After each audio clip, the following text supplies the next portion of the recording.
जिसके पास में यथा योग्य बुद्धि नहीं है। बुद्धि तो है लेकिन यथा योग्य नहीं, जैसी होना चाहिए वैसी नहीं। करता है व्यापार और बुद्धि है खेती बाड़ी वाली। पालता है दूध देने वाले जानवर और बुद्धि है बंदर खिलाने वाली। और करता है विवाह और बुद्धि है इधर उधर चक्कर काटने वाली। जैसी चाहिए वैसी बुद्धि नहीं। रावण के पास में बुद्धि थी लेकिन यथा योग्य बुद्धि नहीं थी, इसलिए रावण का पतन हुआ। आतंकवादियों के पास भी बुद्धि है, उग्रवादियों के पास बुद्धि है, नक्सलाइटों के पास बुद्धि है, लेकिन वो बुद्धि विध्वंसकारी बुद्धि है, सृजनकारी बुद्धि नहीं है, सृजनात्मक बुद्धि नहीं है, रचनात्मक बुद्धि नहीं है, वो विनाशात्मक बुद्धि है। बहुत बड़ी प्लानिंग करते हैं ये आतंकवादी। इनमें भी संगठन है और वो संगठन विनाशकारी संगठन है। और कितने कितने प्रकार के आतंकवादी हैं। वो आतंकवादी जितने संगठन है, बड़े आश्चर्य की बात है, सब में मुसलमान ही आता है। इसका मतलब मुसलमान बहुत बुद्धिमान है। हमास संगठन, हिजबुल्लाह संगठन, मुहिबुल्लाह, खुल्लम खुल्ला, ऊपर उल्ला, कितना संगठन है।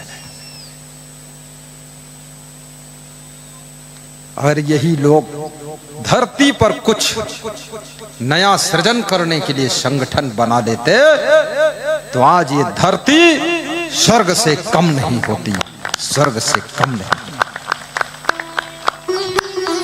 ये खून खराबा करना, जो धर्म, जो मजहब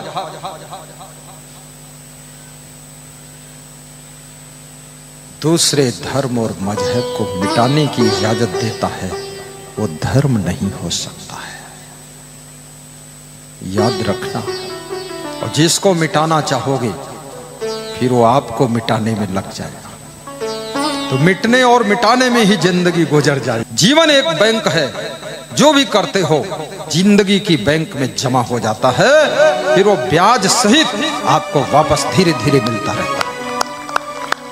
इसलिए एटीएम, पेटीएम, बेटीएम, बेटायम, टीटीएम, फोटीएम, ये सब टीएम पीएम, आपका कर्म आपके पास में जमा हो रहा है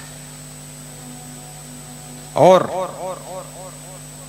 जन्मों जन्मों तक ये जमा पूंजी आपको ब्याज सहित मिलती रहेगी। इसलिए अपने माँ बाप को ही मत सताना, वो सताने वाला कर्म जमा हो जाएगा, फिर किसी टाइम तुम सताए जाओगे। अपनी पत्नी को भी पीटना मत। कितने लोग शादी कर लेते हैं तो ऐसा सोचते हैं कि वह सोचते ही नहीं ये पत्नी है कि क्या है, जानवर तो ना पीटते हैं, गिराई कुटम कुटम मत करते। बहुत गलत बात है ये, बहुत पाप लगेगा। नारी के ऊपर ऐसे भी हाथ नहीं उठाना चाहिए। नारी की रक्षा करना हमारा परम धर्म। जिस समय द्रौपदी की साड़ी खींची जा रही थी, भीष्म पितामह हस्तिनापुर के मध्य में सबसे बुजुर्ग थे, लेकिन वे देख रहे थे, रोक नहीं पा रहे थे। जब भीष्म पितामह सरसैया पर पड़े थे, प्राण नहीं निकल रहे थे, कृष्ण भगवान देखने के लिए गए तो कृष्ण उनके सामने हंस रहे थे, भीष्म पितामह रो रहे थे। क्यों? कृष्ण इसलिए हंस रहे थे कि वही भीष्म पितामह है जिसके सामने एक नारी का अपमान हो रहा था, ये न रोक पाया न टोक पाया और अपने आप को कहता था मैं बहुत बड़ा ये हूं वो हूं। तो आज ये सरसैया पर पड़ा है, इसके प्राण जल्दी नहीं निकलेंगे, सारी पीड़ा भोगने के बाद प्राण निकलेंगे। नारी का अपमान देखा कैसे?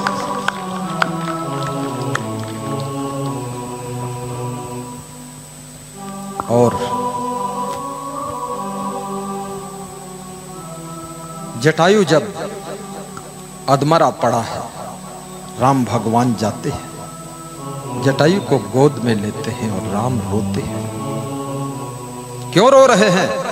जटायु गिद्ध के लिए, क्योंकि जटायु ने एक नारी की रक्षा के लिए, सीता की रक्षा के लिए अपने प्राणों की आहुति दे दी है, इसलिए उसके लिए भगवान भी रो रहा है, भगवान भी रो रहा है।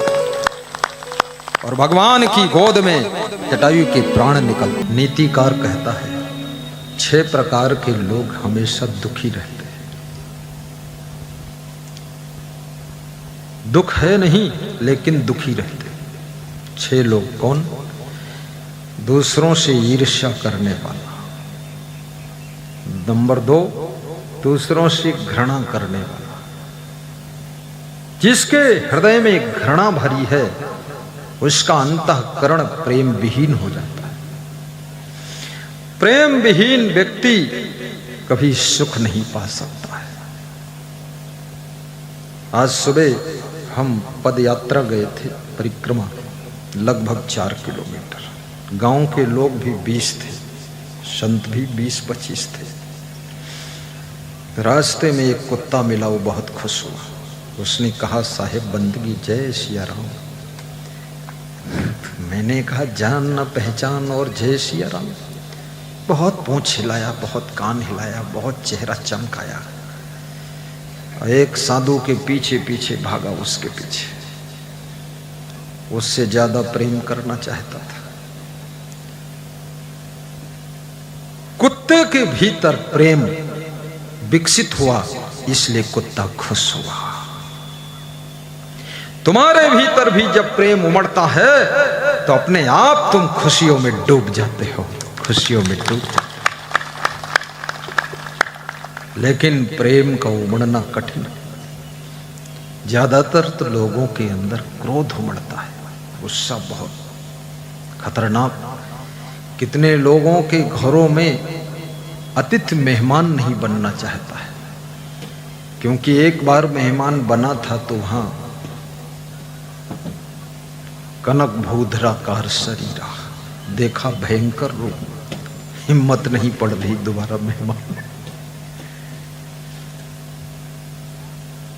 जब तुम प्रेम से भर जाते हो तो तुम्हारी खुशियां तुम्हारे मुखमंडल पर हिलोरे मारने लग जाती है।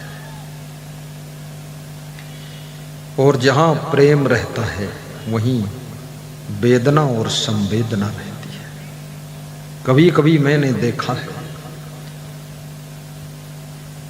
एक व्यक्ति रो रहा है, दूसरा उसको देखकर रोने लग जाता है, तीसरा देखता वो भी आंसू पोंछने लग जाता है, चौथा भी थोड़ा सा व्यथित हो जाता है। मेरे पास में दिल्ली से कुछ भक्त आए, 18, 19, 20 अक्टूबर विश्व कल्याण आश्रम लखीमपुर खीरी कबीर धाम में। तो दिल्ली के भक्त भाव उमड़ पड़ा, कुछ घर की बात कहकर रोने लगे। तो 18 लोग बैठे थे दर्शन के लिए, वो सब थोड़ा थोड़ा रोने लगे। उस दिन पहली बार मेरे अंदर भी रोना भर आया, तो मैं भी थोड़ा उसी में डूब गया, उनके दुख में। जब देखा गुरु जी भी डूब गए तो उन्होंने रोना बंद कर दिया। क्योंकि जो सबका रोना समाप्त करता, हंसना सिखाता है, वो भी उनकी वेदना में, संवेदना में डूब गया। तो उन्होंने सोचा आप संभल जाइए, जब गुरु जी डूब गए अब बस खतरा आ गया। संवेदना होनी चाहिए। पति की वेदना पत्नी की एहसास होनी चाहिए, इसको संवेदना कहते हैं। सम्माने बराबर, आपको वेदना है, उस वेदना का एहसास मैं कर रहा हूं, तो ये मेरे अंदर संवेदना हो गई। आज धरती पर संवेदना खत्म हो रही है। पत्नी दुखी है और पति खीसे काढ़त उधर समोसा खाते। पत्नी कहती पेट में दर्द है, कहा तनी तमाकू खाई ली फिर चली थे। देखो संवेदना कहां?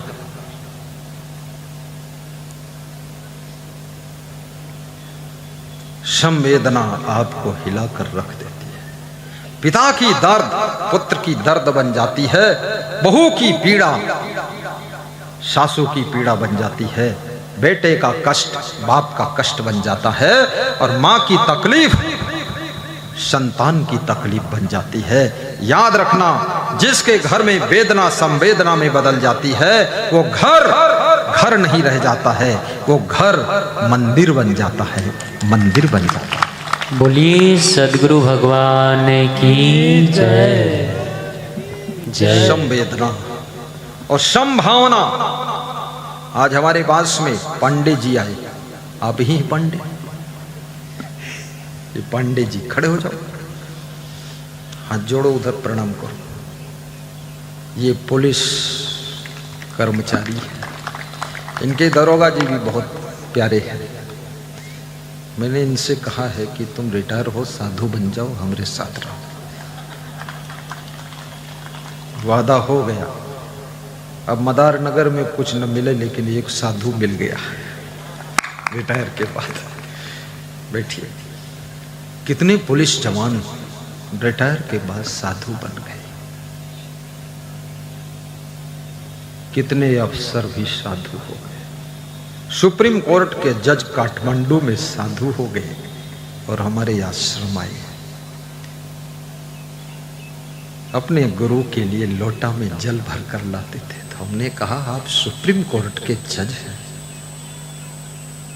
फिर लोटा में पानी लाओ हम भर दें। बोले नहीं,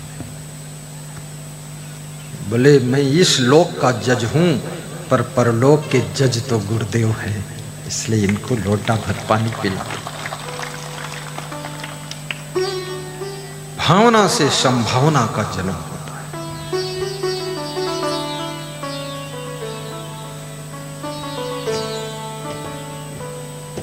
नास्त बुद्धि युक्तस्य नाचा युक्तस्य भावना, नाचा अभाव यतः शांति अशांतस्य कुतः सुखम। भावना विहीन व्यक्ति कभी सुख नहीं पाता है। जिसके प्रति जैसी भावना यथोचित है, वह भावना रखिए, सुख मिलेगा। एक मनुष्य अनेक लोगों के साथ में अनेक भावना रखता है। सासू के प्रति सासू का भाव होना चाहिए, दामाद के प्रति दामाद का भाव, बेटे के लिए बेटे का भाव, बहू के लिए बहू का भाव। बहू के लिए कभी बेटी का भाव मत रखें। कितनी सासुएं गलती करती और कहती हैं मैं तो अपनी बहू को बेटी मानती हूँ। मानने से थोड़े होता है। कोई बकरी को भैंस माने हो जाएगी, कोई साइकिल को ट्रैक्टर माने हो जाए। अरे बहू बहू है, बेटी बेटी है, बहू को बहू ही रहने दो। बेटी बनाने की जरूरत नहीं है, बेटी बनाने की जरूरत नहीं है। क्योंकि जो तुम्हारी बेटी है उसकी चोटी उखाड़ कर 2 थप्पड़ मार दोगी, शाम को फिर मुस्कुरा कर मिलेगी। लेकिन बहू की चोटी छू लोगी अगर, तो समझ लेना इतनी गहरी चोट दे देगी कि कोर्ट में पहुंचा देगी। ये बेटी और बहू में अंतर है। कितने साधु कहते मैं तो अपने शिष्य को बेटे जैसा रखता हूं। गलती है वो साधु की, वो गुरु गलत सोच रहा। अरे बेटे और शिष्य में बहुत फर्क है। बेटे को तुम 2 मुक्का मार दो तो भी ठीक है, फिर हंस करके शाम को मिलेगा, कहेगा पापा।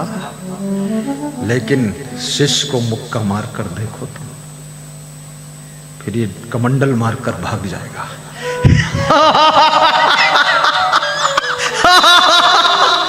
बहुत खतरनाक है। मैं तो सब गुरु शिष्यों का झमेला 37 साल से देख रहा हूं। चकई की चकधुम मके के लावा तिकड़े के तिकड़म कमंडल रहमंडल खड़मंडल भंडारा भंडा फोर सब हो रहा है। लबोटा लबोटी